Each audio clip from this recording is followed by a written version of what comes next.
जयराम जी। आदरणीय अध्यक्ष महोदय, बहुत बहुत धन्यवाद।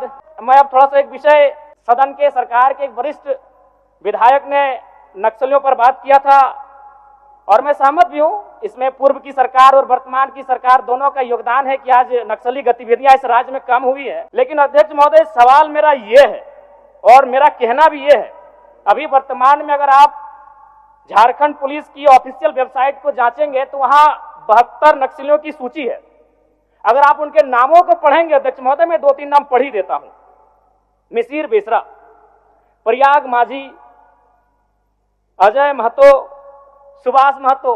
जब इन लिस्टों को पढ़ेंगे ना अध्यक्ष महोदय, तो आप 1970 के दौर को भी थोड़ा कंपेयर करेंगे कि जब उस समय झारखंड आंदोलन अलग राज्य की जो लड़ाई थी और उस समय जिन लोगों, जिन कौम का जान गया था, आज वे लोग नक्सली के रूप में उनका जान जा रहा है अध्यक्ष महोदय।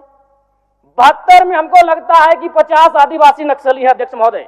मेरा कहना यह है, ये राज्य आदिवासियों का, जंगल आदिवासियों का, दलमा का पहाड़ आदिवासियों का, पारसनाथ का पहाड़ आदिवासियों का, लुगू बाबा का पहाड़ आदिवासियों का और नक्सली भी आदिवासी अध्यक्ष महोदय। खामियां कहां रही? आखिर क्या कारण रहा कि एक आम आदिवासी नक्सली गतिविधियों की ओर प्रभावित हुआ अध्यक्ष महोदय? बहुत ही गंभीर विषय है। मैं उस पर प्रकाश डालते हुए, मैं आज से लगभग 18 साल पहले इस देश के एक सम्मानित अखबार हिंदुस्तान में एक पत्रिका छपी थी, 17 तारीख दूसरा महीना 2007। उसका शीर्षक था अध्यक्ष महोदय, माओवादियों ने बांटी हजारों एकड़ जमीन। अध्यक्ष महोदय, मैं पारसनाथ की तराई से आता हूं। जब नक्सली गतिविधियों का प्रश्न आता है तो सबसे पहले लोग पारसनाथ को देखते हैं। आज गांव में लोग क्या कहते हैं मालूम है अध्यक्ष महोदय?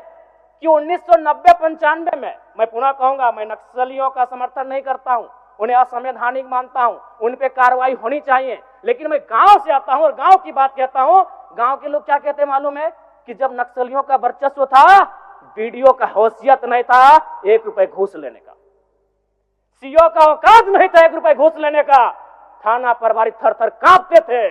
यानी आम व्यक्ति आज भी अगर गोलियां खा रहे नक्सल के नाम पर, तो कारण आपका सिस्टम फेल है अध्यक्ष महोदय। इसको स्वीकारिए और नहीं तो पढ़िए झारखंड सरकार, झारखंड राज्य की गृह कार्य आपदा विभाग की रिपोर्ट, जिसमें यह कोई पुरानी रिपोर्ट नहीं अध्यक्ष महोदय, ये 2024-26 तारीख 12वां महीना था। कागज भेजवा दीजिए मंत्री मैडम, करें ये 12वां महीना की रिपोर्ट है अध्यक्ष महोदय। चाहते हैं क्या? जी नहीं। आप क्या कहना चाहते हैं? मैं ये कहना चाहता हूँ, आपको व्यवस्था में रह के चीजों को व्यवस्थित करना होगा। आप इस राज्य को नक्सल की ओर नहीं ढकेल सकते अध्यक्ष महोदय। ये आप क्या कह रहे हैं अध्यक्ष महोदय? बैठे जयराम जी, कागज भेजवा दीजिए, कागज भेजवा। मेरा कहना यह है कि एक आम व्यक्ति क्यों, मैं कह रहा हूं ये असंवैधानिक लोग हैं, मैं प्रशंसा कर रहा हूं सरकार की। क्या मंत्री मैडम, एक तो 1 मिनट का समय आप बाधित कर रही हैं। चलिए, क्यों बाधित करेंगी? क्यों बाधित करेंगी? आप मंत्री हैं, आपको बीच में रोकने का अधिकार नहीं है मंत्री मैडम। आप रोकने का अधिकार नहीं है। गलतियों को स्वीकार कीजिए, विफलताओं को स्वीकार कीजिए। चलिए हो गया, विफलताओं को स्वीकार कीजिए। हो गया, चलिए। मंत्री मैडम, 1 मिनट के एक तो हमें समय मिलता है। आप लोग वीडियो को अच्छा से देखें। जयराम महतो सिर्फ नक्सल शब्द का इस्तेमाल किया और उसका रिएक्शन कहाँ से कहाँ तक पहुँच गया। शिल्पा तिर्की मैडम को बर्दाश्त ही नहीं हुई। एक शब्द का इस्तेमाल किया जयराम महतो और तुरंत खड़ा होकर उसका रिप्लाई देने लगी शिल्पा तिर्की मैडम, जो अभी मंत्री है झारखंड सरकार के कैबिनेट में, और एक और मंत्री ने जयराम महतो को विरोध किया। शिल्पा तिर्की मैडम ने बोली कि आप नक्सल को बढ़ावा दे रहे हैं। नक्सल शब्द का विधानसभा में यूज करना गलत है। इससे पहले भी कोई मंत्री साहब, एमएलए गण भी नक्सल शब्द का इस्तेमाल किए हैं। अब जयराम महतो नक्सल शब्द का इस्तेमाल किया, शिल्पा तिर्की मैडम को दिक्कत होगी इस वर्ड से।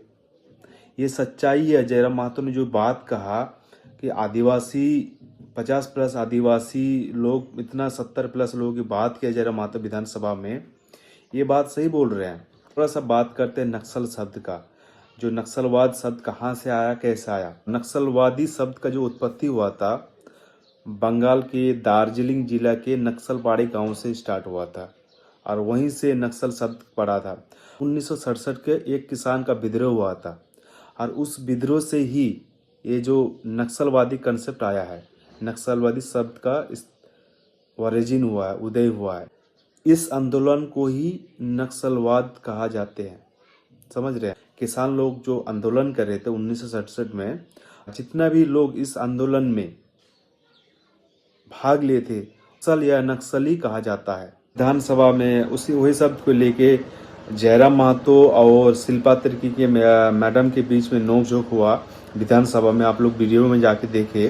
पिछली सरकार में हो, अभी प्रेजेंट की सरकार में नक्सल में हद तक बहुत सुधारे आई है। जब झारखंड की बात करते हैं, झारखंड आदिवासियों का है, सबको ये हम सभी लोगों को पता है, लेकिन उसमें भी नक्सल में भी ज्यादा क्यों आदिवासी है, ये सवाल यहाँ पे बनता है। और यही बात जयराम महतो विधानसभा में बोला। शिल्पा तिर्की मैडम को इतना रिएक्शन करने की क्या जरूरत है? एक तो पहली बात है कि विधानसभा में विपक्ष को बोलने का टाइम बहुत कम मिलता है और ऊपर से जयराम महतो को कुछ टाइम मिला था और उसमें उसको टोक दिया। अरे उसको बात को रखने दीजिए ना बेहतर तरीके से, उसको पूरा बेहतर तरीके से बात को सुन लेते हैं शिल्पा तिर्की मैम, तो शायद नोकझोंक नहीं होता विधानसभा में। तो ये सच्चाई है। इस तरह का सबको, जितना भी माननीय है, सबको अपने तरफ से अपने हिसाब से विधानसभा में बात रखने का अधिकार है, पक्ष हो या विपक्ष हो। अगर कोई बोल रहा है, कोई अगर किसी को माननीय स्पीकर साहब टाइम दिया बोलने के लिए, तो उसमें बीच में उसको रोकना नहीं चाहिए, टोकना नहीं चाहिए। आप उसका बात को खत्म करने दीजिए, उसके बाद फिर आप उसको रिप्लाई दीजिए। ये सब एक प्रोसेस होता है।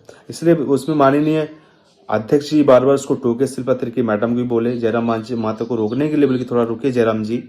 ये सच्चाई है, क्योंकि लोगों को पेट में दर्द इसीलिए हो रहा है ना। जयराम महतो सभी मुद्दे को विधानसभा में उठा रहा है और ये लोग का जितना भी यहाँ का सत्ता पक्ष है ना, चाहे मंत्री हो, चाहे एमएलए हो या मंत्री हो या सीएम हो, सब परेशान है। आप ये जन्मीन मुद्दा उठा रहे हैं, जन्मीन इश्यू उठा रहे हैं और इससे क्या होता है, लोगों को परेशानी हो रहा है, लोगों को दिक्कतें आ रही है। डेमोक्रेसी में सबको अपना अपना बात रखने का अधिकार है।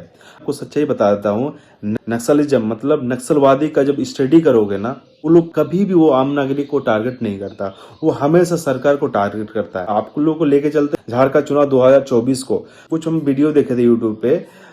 एक मीडिया पत्रकार ने जब आदिवासी गाँव में गया और उससे बात करने लगा, तो उसने हर एक चीज को बताया कि हमने सीएम का नाम सुने हैं लेकिन कभी उसको देखे नहीं। सरकार को ये लोग को जोड़ना है, कनेक्टिविटी से जोड़ना है। जैसे कि मान के चलो कि कहीं पर रोड नहीं है, आप रोड से जोड़िए लोगों को, आप बिजली लोगों को दीजिए, वो लोग को एजुकेशन बेहतर दीजिए, वो लोग को जितना भी सरकार की तरफ से योजनाएं चल रही है ना, उस योजनाओं का प्रॉपर तरीके से वो लोग को फायदा मिलना चाहिए। वो लोग नहीं मिल रहा है, मुझे पता है इसके बारे में, मैंने स्टडी किया हूँ। चैप्टर है नक्सलिज्म, नक्सलवादी या नक्सल, हम लोग उसको अच्छे से स्टडी किए हैं। उन लोग को बहुत सारे मांगे होते हैं, डिमांड होती है किससे, सरकार से। सरकार उसको अगर फुलफिल कर देगा ना, तो बहुत हद तक इसमें रुकावट आएगी। अभी भी ऐसा नहीं है, बहुत अभी भी कम हो रही है। अगर इस चीज को खत्म करना है तो सरकार को बेहतर पॉलिसी नीति लाना पड़ेगा और उन लोगों को प्रॉपर तरीके फैसिलिटी देना पड़ेगा। उसको एजुकेशन में जोड़ना है, रोड से जोड़ना है, बिजली से जोड़ना है, स्वास्थ्य से जोड़ना है, रोजगार से जोड़ना है, ट्रांसपोर्टेशन से जोड़ना है, कनेक्टिविटी से जोड़ना है। तब ये लोग का जीवन यापन में बहुत हद तक सुधार आएगी। और इसीलिए ये चीज अगर बेहतर तरीके से लोग फैसिलिटी मिल जाएगा ना, सच बताऊं, ये चीज कभी भी इस तरह का चीज नहीं होगा। लोग किसी का भी शौक नहीं है यार, लोग मजबूरी में जाते हैं, कुछ प्रॉब्लम्स होती है, तो सरकार इसके लिए बेहतर काम भी कर रही है और बेहतर तरीके से सरकार को काम करना चाहिए। बेहतर तरीके से लोगों को फैसिलिटी सरकार के द्वारा प्रोवाइड किया जाए। और ये लोगों को आवास का प्रॉब्लम है, घर का प्रॉब्लम है, रोड का प्रॉब्लम है, स्वास्थ्य का प्रॉब्लम है, एजुकेशन का प्रॉब्लम है, कनेक्टिविटी का प्रॉब्लम है, और दूसरा कोई बेहतर योजना चला रहे हैं, वो लोग को योजना प्रॉपर तरीके से लाभ मिल जाएगा। आने वाला टाइम पे झारखंड के साथ बहुत अच्छा रहेगा। तो मेरा सरकार से निवेदन है कि ये लोग के जो प्रॉब्लम्स है, इस चीज को आप सॉल्व कीजिए और झारखंड बेहतर की ओर जाएगा। बस आज के लिए इतना ही। अगर वीडियो अच्छा लगा तो चैनल को सब्सक्राइब कीजिएगा और अपने फ्रेंड सर्किल, दोस्तों में जरूर शेयर कीजिएगा। धन्यवाद।